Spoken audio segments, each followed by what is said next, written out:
तो मैंने बेसिकली इस कैंडल के ऊपर ये जो ट्रेड को एग्ज़िट कर दिया। ठीक है, ट्रेड एग्ज़िट क्यों किया? क्योंकि ऑलमोस्ट 3 बज गए हैं। ठीक है, 3 बज गए तो 3 बजे वाली कैंडल पे मैंने एग्ज़िट कर दिया।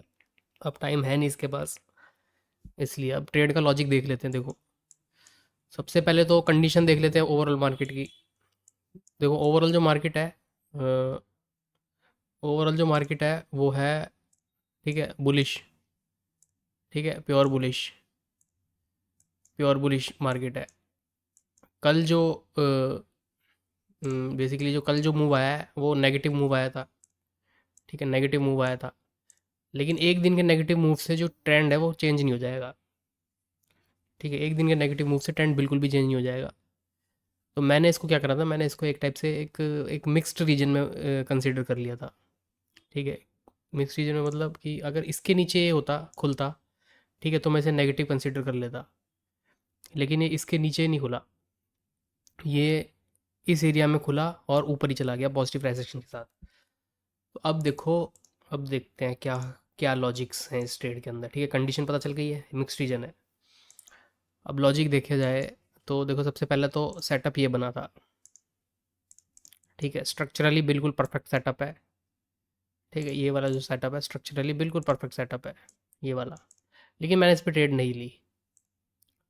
ठीक है, मैंने इस पर ट्रेड नहीं ली। क्यों? क्योंकि ये स्ट्रक्चरली तो बहुत अच्छा है। ठीक है, लेकिन conceptual wise it is not a good setup.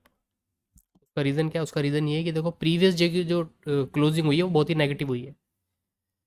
Previous day की जो क्लोजिंग हुई है बहुत नेगेटिव हुई है। अब एक दिन पूरा नेगेटिव जाने के बाद तुम पहले सेटअप में इसे कैसे सोच सकते हो कि ये ऊपर चला जाएगा? हम बिल्कुल नहीं सोच सकते। ठीक है, अगर इस टाइप के अगर ट्रेड लेने ना, तो उसका जो तरीका है, जो मैं जैसे ट्रेड करता हूँ, उसका तरीका ये है कि वो आज भी हुआ है। ठीक है, वो तरीका आज भी हुआ है। उसका तरीका ये है कि एक बार सेलर्स का ऑब्जॉर्प्शन मार्केट में दिख जाए। सेलर का ऑब्जॉर्प्शन का क्या मतलब है? मतलब ये है कि अगर हमें, जैसे प्रीवियस डे नेगेटिव है, नेगेटिव क्लोजिंग हुई है और हमें नेक्स्ट डे अप की ट्रेड लेनी है। ठीक है, तो फर्स्ट जो प्रेफरेंस होगी लोगों की वो होगी नेगेटिव में।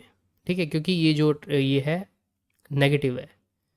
ओवरऑल जो मार्केट पॉजिटिव है, फिर भी रिस्की है ऊपर में जाना। ठीक है, इस उसको देख के।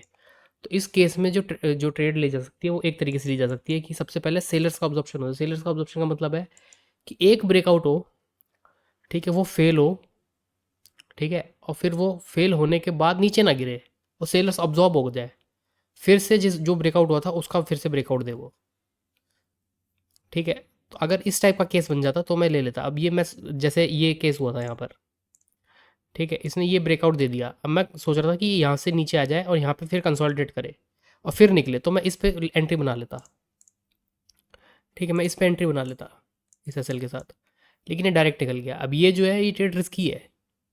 क्यों? क्योंकि भाई देखो यार, इतने सारे रेजिस्टेंस बैठे हुए हैं ये। ठीक है, इतने सारे रेजिस्टेंस बैठे हुए हैं, गिरा देंगे तुम्हें, तुम क्या कर लोगे? क्योंकि ये बिल्कुल वैलिड रेजिस्टेंस है। यहाँ से अगर सेलिंग आ गई तो बिल्कुल वैलिड है। क्यों? क्योंकि प्रीवियस डे नेगेटिव था। तो इसको नलीफाई करना पड़ेगा ना। इसको नलीफाई कैसे किया जा सकता है? इसको नलीफाई जैसे किया जा सकता है कि सेलर्स जो है वीक वीक कंसिडर हो जाए। तो अब जैसे सेलर्स जो ऑब्जेक्शन में बता रहे थे, देखो ये केस बना था यहाँ पर। जैसे ये जो ट्रेड थी, ठीक है, जिस पे मैंने ट्रेडिंग करी थी, जिसमें मैंने ट्रेड ली थी। ठीक है, यहाँ कहीं पे मैंने ट्रेडिंग ली थी, इस एरिया में। ठीक है, क्या था लॉजिक? लॉजिक था, आई मीन ये था, सेटअप था ये। एक टच पॉइंट, दूसरा टच पॉइंट, तीसरा टच पॉइंट। दोबारा से रिमूव कर देता हूँ। ठीक है, देखो सेटअप ये था। ठीक है, एक टच पॉइंट, दूसरा टच पॉइंट, तीसरा टच पॉइंट। इसको तुम ऐसे भी बना सकते हो। ठीक है, दोनों के एंगल सेम सही थे तो मैंने इस पे ले लिया था, जल्दी मिल रहा था। चलो इसको रिमूव करते हैं, इसको रिमूव करते हैं। ये सेटअप था तो मैंने इस पे एंट्री बना ली थी, इस पे एंट्री यहाँ कहीं पे बना ली थी। ठीक है, अब ये क्या था कि ये भी मूव कोई उतना परफेक्ट एंट्री नहीं थी। ये वाली जो एंट्री थी परफेक्ट एंट्री नहीं थी। क्यों? क्योंकि इसके अंदर अभी भी सेलर का अब्जॉर्प्शन नहीं हुआ था। ये जो मेजर रेजिस्टेंस था, ये जो मेजर रेजिस्टेंस था, ठीक है, यहाँ से सेलिंग आ सकती थी। लेकिन ये सीन क्या था कि ये एक बार टच कर चुका था, ये दूसरी बार जा रहा था इसके बाद, इसलिए मैंने जल्दी से एंट्री ले ली और मुझे लग रहा था कि इसके पास एनफ स्पेस है। अगर सेलर्स का ऑब्जॉर्प्शन हुआ तो वो हो जाएगा। ठीक है, इतने स्पेस के अंदर हो जाएगा, इसलिए मैंने यहाँ पे एंट्री बना ली थी। अब देखो सेलर ऑब्जॉर्प्शन में जो बता रहा था वो क्या चीज़ है, वो ये चीज़ है। देखो, इसने ये ब्रेकआउट दिया। ठीक है, इससे रेजिस्टेंस लिया और ब्रेकआउट देते ही नीचे गिर गया। नीचे गिरने के बाद ये इसको नीचे तोड़ता हुआ नहीं गया। ठीक है, जो मैं बोल रहा था कि इसे गिरने के बाद इसे नीचे तोड़ता हुआ नहीं गया ये। ठीक है, इस रेजिस्टेंस को नीचे तोड़ता हुआ नहीं गया। यहाँ पे जो सेलर्स थे वो कंसोलिडेट हो गए सारे, अब्जॉर्ब हो गए, और फिर से इसने ब्रेकआउट दिया।